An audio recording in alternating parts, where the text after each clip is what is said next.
IPS అధికారి Shri RS Praveen Kumar గారు, మా తమ్ముడు సభాధ్యక్షుడు ఎర్రోల శ్రీనివాస్ గారు, దేవిప్రసాద్ గారు, విజీ గౌడ్ గారు, మా తమ్ముడు రాజారాం యాదవ్ గారు, అదేవిధంగా తలసాని సాయి గారు, మా ఎమ్మెల్సీ శ్రవణ్ గారు, ఇంకా మా మాజీ శాసనమండలి సభ్యులు శ్రీ సలీం గారు, మాజీ శాసనసభ్యులు బొల్ల మల్లయ్య యాదవ్ గారు, మాజీ జిల్లా పరిషత్ చైర్మన్ శ్రీమతి తులవుమ గారు, ఇంకా కార్యక్రమంలో పాల్పంచుకుంటున్న గౌరవ సీనియర్ నాయకులందరికీ పేరు పేరున మాజీ కార్పొరేటర్లు ఉన్నారు, రాష్ట్ర నాయకులు ఉన్నారు, అట్లాగే మా జిల్లా స్థాయి నాయకులు ఉన్నారు. పేరు పేరున అందరికీ, పత్రికా మిత్రులకి పేరు పేరున అందరికీ 135వ డాక్టర్ బాబాసాహెబ్ అంబేద్కర్ జయంతి శుభాకాంక్షలు తెలియజేసుకుంటూ, పెద్దలు చాలా విషయాలు చెప్పారు. నేను క్లుప్తంగా 4 విషయాలు మాత్రమే ముందు చెప్పాలనుకున్నాను. ఒకటి, మహాకవి శ్రీశ్రీ అన్నట్టుగా పోరాడితే పోయేదేమీ లేదు బానిస సంఖ్యలు తప్ప అని చెప్పి మహాకవి శ్రీశ్రీ గారు ఒక సందర్భంలో అన్నమాట. ఇవాళ నిజంగా కూడా తెలంగాణలో అది నిజమైంది. 2023 డిసెంబర్ 7 నాడు అధికారంలోకి వచ్చిన కాంగ్రెస్ పార్టీ 2024 ఏప్రిల్ 14 నాడు బాబాసాహెబ్ అంబేద్కర్ గారిని బందీ చేసి పెట్టింది. 125 అడుగుల ఎత్తులో ప్రపంచంలోనే అతిపెద్దదైన బాబాసాహెబ్ అంబేద్కర్ విగ్రహాన్ని కేసీఆర్ గారు నిర్మాణం చేశారన్న కోపంతో ఆ మహానుభావుడిని సంఖ్యలలో 2024 ఏప్రిల్ 14 నాడు అక్కడికి ఎవరిని పోనీయకుండా బంధించి పెట్టింది కాంగ్రెస్. 2025లో కూడా అదే అక్కస్తో ఇది కేసీఆర్ కట్టిన విగ్రహం, ఇది కేసీఆర్ ఆనవాళ్ళు అనే ఉద్దేశంతో బాబాసాహెబ్ లాంటి మహానుభావుడిని మళ్ళీ బంధించి మళ్ళీ అవమానించింది కాంగ్రెస్ ప్రభుత్వం, రేవంత్ రెడ్డి ప్రభుత్వం. అందుకే మొన్న విద్యార్థి విభాగం ఇక్కడ మా గెల్లు శ్రీనివాస్ గారి నాయకత్వంలో ఒక 15 రోజుల కింద ఇదే భవన్లో మీటింగ్ జరిగితే ఆ రోజు మేము నిర్ణయం తీసుకున్నాం. మరి 4 నుంచి 14 వరకు మా విద్యార్థులు మూసీ పోరుబాట పేరిట కథం దొక్కబోతా ఉన్నారు. మూసీ తీరంలో జరుగుతున్న అన్యాయాన్ని, దమనకాండను వ్యతిరేకిస్తూ ఏప్రిల్ 14 బాబాసాహెబ్ జయంతి నాడు ఈ కార్యక్రమం ముగుస్తుంది. ఒకవేళ మీరు కనుక ఈసారి ఏప్రిల్ 14 నాడు బాబాసాహెబ్ను మళ్ళొక్కసారి గత 2 సంవత్సరాలు చేసినట్టే ఈ సంవత్సరం కూడా బందీ చేసి పెడితే మేమే వస్తాం, వందలాదిగా వేలాదిగా వచ్చి ఆ సంఖ్యలు బద్దలు కొడతామని చెప్పి ఆ రోజు చేసిన హెచ్చరిక ఇవాళ ఫలించి సచ్చినట్టు ఇవాళ రాష్ట్ర ప్రభుత్వం అక్కడ ఏర్పాట్లు చేసింది. ఈ మాట ఎందుకు చెప్తా ఉన్నా అంటే నిజంగానే పోరాడితే పోయేది ఏమీ లేదు. ఇట్లాంటి మూర్ఖ ప్రభుత్వాలకు, ఇట్లాంటి అరాచక ప్రభుత్వాలకు, ఇట్లాంటి పెత్తందారి పోకడలకు, ఇట్లాంటి నియంతృత్వ ఆలోచనలు ఉండే ముఖ్యమంత్రులకు బుద్ధి వస్తుంది, ప్రజలకు భయపడతారు తప్ప ఇంకోటి కానీ కాదు. ఇది నేర్పింది మనకెవరో కాదు, డాక్టర్ బాబాసాహెబే. ఆయన చెప్పిన మాట బోధించు, సమీకరించు, పోరాడు. కేసీఆర్ గారు అదే ఆలోచన విధానంతో, అదే అంబేద్కర్ తత్వాన్ని జీర్ణం చేసుకొని లక్షల సంఖ్యలో ప్రజల్ని సమీకరిస్తూ తెలంగాణ రాష్ట్ర ఏర్పాటు ఆవశ్యకతను వారికి వివరిస్తూ, తెలంగాణ రాష్ట్రం ఏర్పడితే ఎవరికి ఏం ప్రయోజనం వస్తుందో వివరించి చెబుతూ, అడుగడుగున తెలంగాణ కోసం పోరాడుతూ చివరికి సావు నోట్లో తలబెట్టి ఆ బోధించు, సమీకరించు, పోరాడు అనే అంబేద్కర్ తత్వాన్ని పూర్తి స్థాయిలో వంట పట్టించుకొని అల్టిమేట్గా రాష్ట్రాన్ని సాధించింది అంబేద్కర్ గారి బాటలో, అంబేద్కర్ గారు రాసిన రాజ్యాంగం ఆలంబనగా. ఆర్టికల్ 3 అనేదే లేకపోతే రాజ్యాంగంలో ఇవాళ తెలంగాణ రాష్ట్రం లేదు. ఈ మాట కేసీఆర్ గారు శాసనసభ వేదికగా చెప్పారు. అంత మాత్రమే కాదు, నిజంగా అంబేద్కర్ గారు చెప్పిన ఒక గొప్ప మాట, ఒక గొప్ప ఆలోచన విధానం, విద్యనే అల్టిమేట్గా వికాసానికి, విద్యనే సమాజంలో సమానత్వానికి దారితీస్తుందనే ఒక ఆలోచన ఏదైతే ఉన్నదో దానికి అనుగుణంగా పెద్దల ఆర్ఎస్ ప్రవీణ్ గారి నాయకత్వంలో ఆనాడు వారు సెక్రటరీగా ఈశ్వర్ గారు, అదేవిధంగా కమలాకర్ గారు మంత్రులుగా, మా సత్యవతి రాథోడ్ గారు మంత్రులుగా, ఎస్సీ ఎస్టీ బీసీ మైనారిటీ మా ఉప ముఖ్యమంత్రి గారి నాయకత్వంలో ఆనాడు 1000 గురుకుల పాఠశాలలు పెట్టి దాదాపు 6.5 లక్షల మంది పిల్లలకు సంవత్సరానికి 1,20,000 రూపాయల చొప్పున వారి మీద ఖర్చు పెడుతూ వారిని ప్రపంచంతో పోటీపడే పౌరులుగా తయారు చేయాలనే సంకల్పాన్ని తీసుకున్నది కేసీఆర్ ప్రభుత్వం. ఇవాళ వాటిని కూడా సరిగ్గా నిర్వహించలేకపోతున్నది రేవంత్ రెడ్డి ప్రభుత్వం. ఆ 1000 గురుకులాల్లో ఇవాళ మరణ మృదంగం మోగుతూ ఉన్నది. 130 మంది పైచిలకు పిల్లలు ఇప్పటికి విషాహారం వల్ల, బలవన్ మరణాల వల్ల ఆత్మహత్యలు చేసుకునే ఒక దౌర్భాగ్యపు పరిస్థితి వల్ల మన తెలంగాణ రాష్ట్రంలో ఉన్న మాట నేను మీకు గుర్తు చేస్తూ ఉన్నా. అట్లాగే ఇంకొక మాట కూడా ఈ సందర్భంగా మీకు గుర్తు చేయాలి. కాంగ్రెస్ పార్టీకి ఎన్నడైనా కూడా డాక్టర్ బాబాసాహెబ్ అంబేద్కర్ గారిని రాజకీయ అవసరాల కోసం వాడుకున్న తప్ప వారికి ఎన్నడూ గౌరవం ఇవ్వలేదు కాంగ్రెస్ పార్టీ. 1952లో 54లో తర్వాత 2 సార్లు బాబాసాహెబ్ని పార్లమెంట్కి రాకుండా కుట్ర చేసి ఓడగొట్టింది కాంగ్రెస్ పార్టీ. అట్లాగే డాక్టర్ బాబాసాహెబ్ ఆనాడు హిందూ హిందూ కోడ్ బిల్ని మొత్తం మహిళలకి సమానత్వాన్ని, మహిళలకు జరుగుతున్న అన్యాయాన్ని, వివక్ష పట్ల పూర్తి స్థాయి వారికి హక్కులు కల్పిస్తూ బిల్లు తీసుకొస్తే ఆ బిల్లును ఆ రోజు పార్లమెంటుకు రానియకుండా ఆనాటి కాంగ్రెస్ ప్రభుత్వం మరి కుట్ర చేస్తే చివరికి మంత్రి పదవికి కూడా నిరసనగా రాజీనామా చేసిన నాయకుడు, మహిళల పట్ల అంకిత భావాన్ని ఆనాడే తన రాజీనామాతో ప్రకటించిన నాయకుడు డాక్టర్ బాబాసాహెబ్ అంబేద్కర్. కాంగ్రెస్ ప్రభుత్వం ఉన్నంత కాలం భారతదేశంలో అటు నెహ్రూ గారు, తర్వాత ఇందిరాగాంధీ గారు, ఆ తర్వాత రాజీవ్ గాంధీ గారు బాబాసాహెబ్కు భారతరత్న మాత్రం ఇవ్వలేదు. చివరికి కాంగ్రెసేతర ప్రభుత్వం వస్తేనే బాబాసాహెబ్ కూడా భారతరత్న వచ్చింది. భారతరత్న చాలా దూరం, ఆఖరికి పార్లమెంట్ సెంట్రల్ హాల్లో కూడా బాబాసాహెబ్కి ఒక ఫోటో కూడా పెట్టలేదు కాంగ్రెస్ ప్రభుత్వం. అది వారికి మరి బాబాసాహెబ్ మీద ఉన్న గౌరవం. ఇవాళ మాట్లాడుతున్నారు పెద్ద పెద్ద మాటలు. ఇంతకుముందు మా ఈశ్వర్ గారు కరెక్ట్గా అడిగినారు.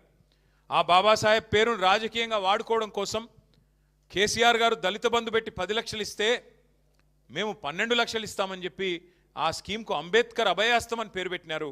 ఇవాళ ఆ మహానుభావుని మళ్ళీ ఒక్కసారి ఆ స్కీమ్ పేరు పెట్టి మళ్ళీ అవమానించి, అమలు చేయకుండా అవమానించి దళితులతో పాటుగా మరి బాబాసాహెబ్ని కూడా అవమానించింది కాంగ్రెస్ ప్రభుత్వం.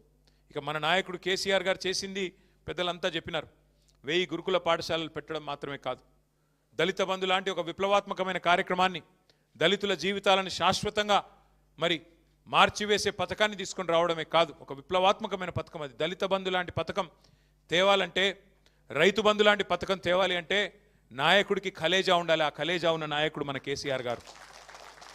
నార్మల్ నాయకులతో కావు ఇట్లాంటి ఆలోచనలు. అందుకే అట్లాంటి ఆలోచనతో లక్షలాది మందికి 5 ఏళ్లలోనే మరి 15-16 లక్షల కుటుంబాలకు న్యాయం చేయాలన్న ఆలోచనతో కేసీఆర్ గారు పోతే మరి దాన్ని మించిన పథకం మేము తెస్తామని చెప్పి అంబేద్కర్ అభయహస్తం అని చెప్పి చేవెళ్లలో మల్లికార్జున్ ఖార్గే గారిని పిలిచి ఎస్సీ ఎస్టీ డిక్లరేషన్ అని చెప్పి మోసం చేసింది కాంగ్రెస్ పార్టీ. ఇవాళ రాష్ట్రంలో ఉండే ఎస్సీ ఎస్టీ సోదరులకు నేను విజ్ఞప్తి చేస్తా ఉన్నా, గుర్తు చేసుకోవాలని కోరుతా ఉన్నా.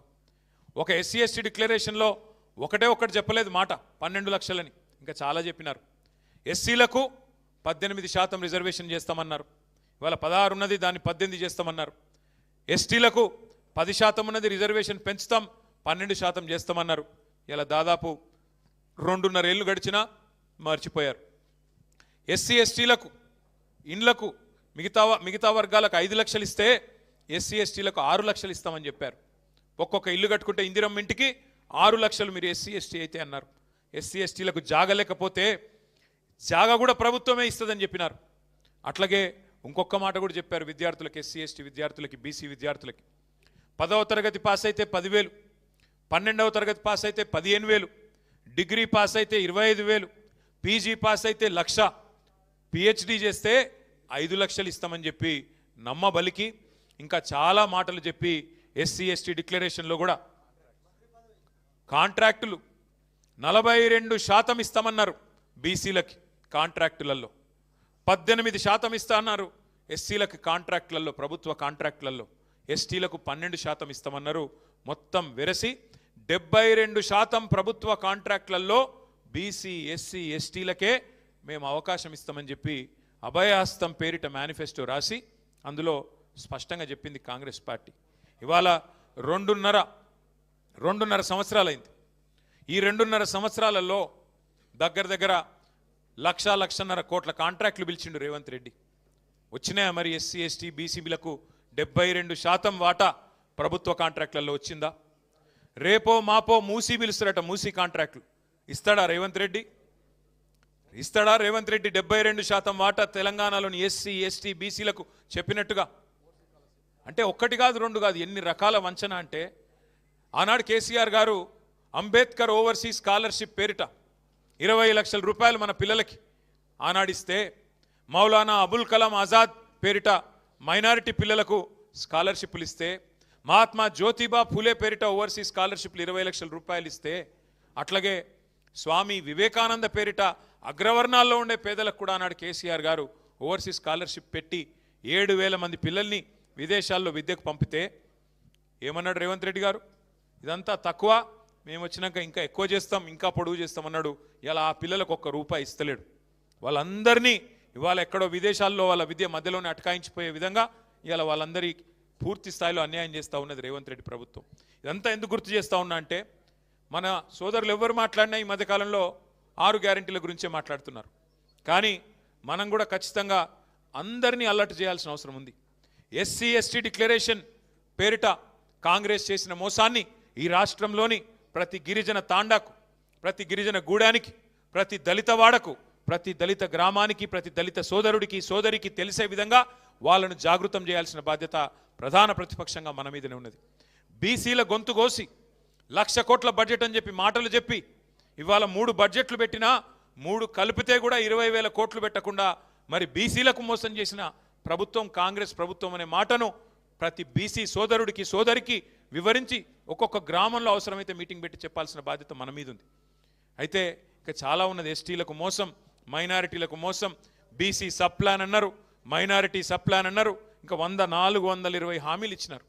ఈ అన్నిటి విషయంలో తప్పకుండా మనం ఏప్రిల్ 27 తర్వాత, ఏప్రిల్ 27 నాడు మన పార్టీ ఆవిర్భావ దినోత్సవం ఉన్నది.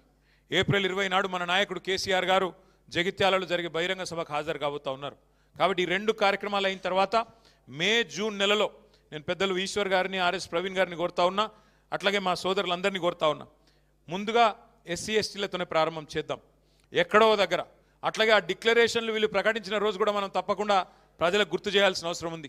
కామారెడ్డి డిక్లరేషన్, చేవెళ్ళ డిక్లరేషన్, మహిళా డిక్లరేషన్ ఏదైతే చేసినారో, వరంగల్లో రైతు డిక్లరేషన్, యువజన డిక్లరేషన్ హైదరాబాద్లో, విద్యార్థి డిక్లరేషన్ ఇక్కడే, మహిళా డిక్లరేషన్, ఒక్కొక్క వర్గానికి సంబంధించి కాంగ్రెస్ చేసిన ప్రామిస్ల మీద మనం కూడా అంతే పకడ్బందీగా అవసరమైతే అదే స్థలంలో అదే పట్టణంలో బ్రహ్మాండమైన బహిరంగ సభలతో పాటు జాగృతం చేసే విధంగా ఈ 2 ఏళ్ల కార్యాచరణ రూపొందించుకుందాం. తప్పకుండా నాకైతే విశ్వాసం ఉంది. కేసీఆర్ గారు నిబద్ధతతో 125 ఫీట్ల విగ్రహం మాత్రమే కాదు, డాక్టర్ బాబాసాహెబ్ పేరు మన సెక్రటేరియట్కే పెట్టడంతో పాటు ఆ రోజు భారతీయ జనతా పార్టీ ప్రభుత్వాన్ని మనం డిమాండ్ చేసినాం అసెంబ్లీలో. అయ్యా మేము కొత్త సచివాలయం కట్టి అంబేద్కర్ గారి పేరు పెట్టుకున్నాం, మీరు పార్లమెంట్ కడుతున్నారు, కొత్త పార్లమెంటు భవనం, ఆ పార్లమెంటు భవనానికి కూడా ఖచ్చితంగా డాక్టర్ బాబాసాహెబ్ పేరు పెట్టాలి అని ఆ రోజు తీర్మానం చేసింది కేసీఆర్ ప్రభుత్వం. పార్టీగా కాదు, ప్రభుత్వంగానే శాసనసభలో తీర్మానం చేసి పంపినాం. ఇలా నిజంగానే భారతీయ జనతా పార్టీకి కూడా ఈషన్ మాత్రం గౌరవం ఉన్నా వారు స్పందించేటోళ్ళు, నిజంగా కాంగ్రెస్ పార్టీకి అనుమాత్రం గౌరవం ఉన్నా వారు కూడా పార్లమెంట్లో ప్రస్తావించేటోళ్ళు. కానీ ఇద్దరు కూడా దొందే, ఇద్దరు కూడా అల్టిమేట్గా అంబేద్కర్ అంటే గిట్టని వాళ్ళే తప్ప ఈ దేశంలో మాత్రం ఇంకొక ఆలోచన వారిద్దరికి కూడా లేదు. ఇంకొక మాట కూడా మనం ఈ సందర్భంగా గుర్తు చేసుకోవాలి.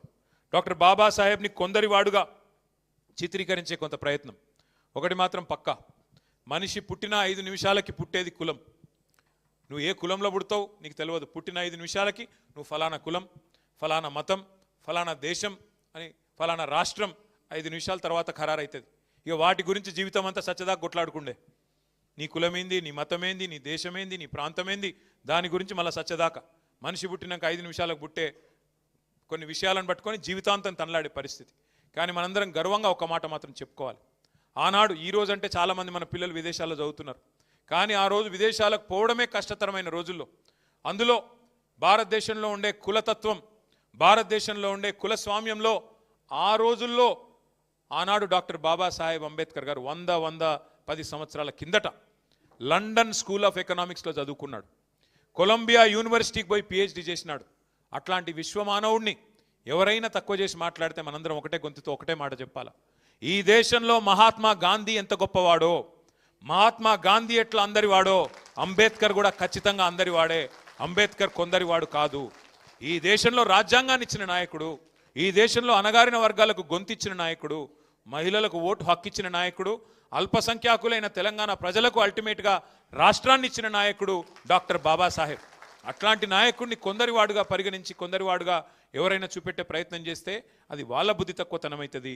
ఒకనాడు వెలివేసినట్టుండే దళిత వాడల్లో అక్కడ మాత్రమే పెట్టుకోవాలి అంబేద్కర్ విగ్రహాన్ని అనే కాడి నుంచి హైదరాబాద్ నడిబొడ్డున సెక్రటేరియట్ పక్కన హైదరాబాద్ నడిబొడ్డున విగ్రహాన్ని పెట్టిన నాయకుడు కేసీఆర్ గారు. మాటల్లో కాదు చేతల్లోనే అంబేద్కర్ తత్వాన్ని, అంబేద్కర్ మీద గౌరవాన్ని చూపెట్టిన నాయకుడు కేసీఆర్ గారు. అందుకే జై భీమ్, జై తెలంగాణ, జై కేసీఆర్ అనే నినాదంతో ముందుకు పోదాం. తప్పకుండా కాంగ్రెస్ పార్టీ యొక్క దుర్మార్గ ప్రభుత్వాన్ని అడుగడుగున ఎదుర్కొందాం. చివరిగా నేను చేసే విజ్ఞప్తి, ఇక్కడికి వచ్చిన ప్రతి ఒక్కరు, మీకు బాబాసాహెబ్ మీద గౌరవం ఉంటే ఇక్కడికి వచ్చిన ప్రతి ఒక్కరిని కొడతా ఉన్నా, ఈడికెళ్ళి సీదా మనం మన పెద్ద అంబేద్కర్ విగ్రహం కాడికి పోదాం. ఏమాత్రం గౌరవం ఉన్నా మీరు ఈడికెళ్ళి ఆడికి రావాలి. అక్కడ పెద్ద కార్యక్రమం మన నాయకుడు తలసాని గారు ఏర్పాటు చేసినారు. మీరందరూ కూడా పాల్గొనాలని కోరుతూ జై భీమ్.